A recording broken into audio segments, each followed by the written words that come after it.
So Antibody is our latest stage production. It's a work for 3 performers working with motion capture technology and interactive projections.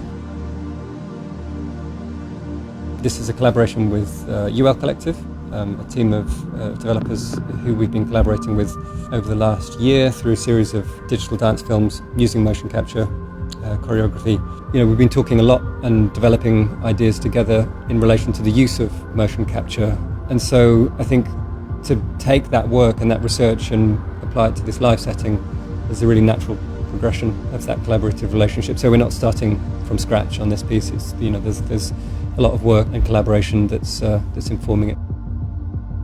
We've been exploring a range of material, some of which is very expressive and gestural, and looking at all of the features of the expression of the human body, and then kind of looking at the complete opposite end of the spectrum and making things that are really abstract and reduced, and ultimately just expressing abstract patterns through movement.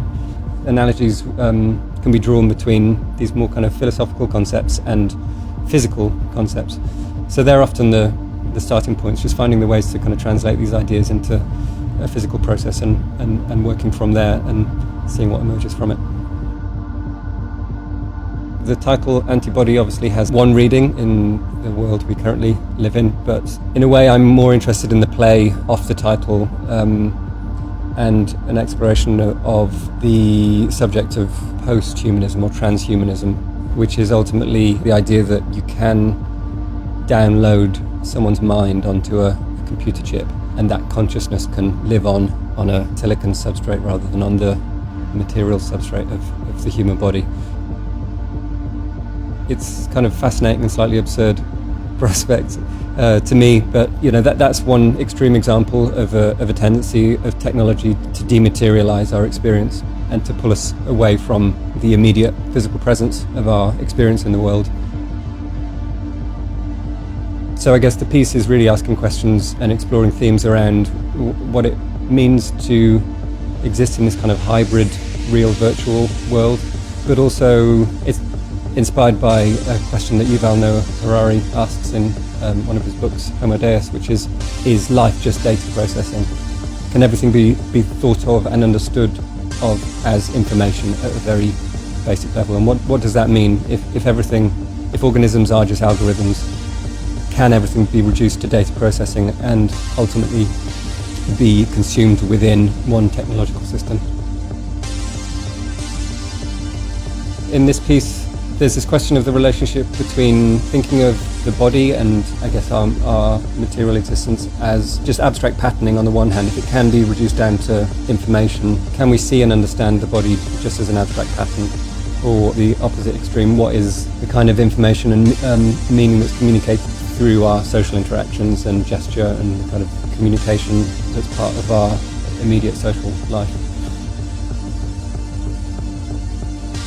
So we're working with 2 composers in this piece. We have Hana and the DJ and producer Keynkade. They're working together in a way that we're taking some existing material of Hana's, and Keynkade is sampling that and reworking the material to make it into the score for the piece.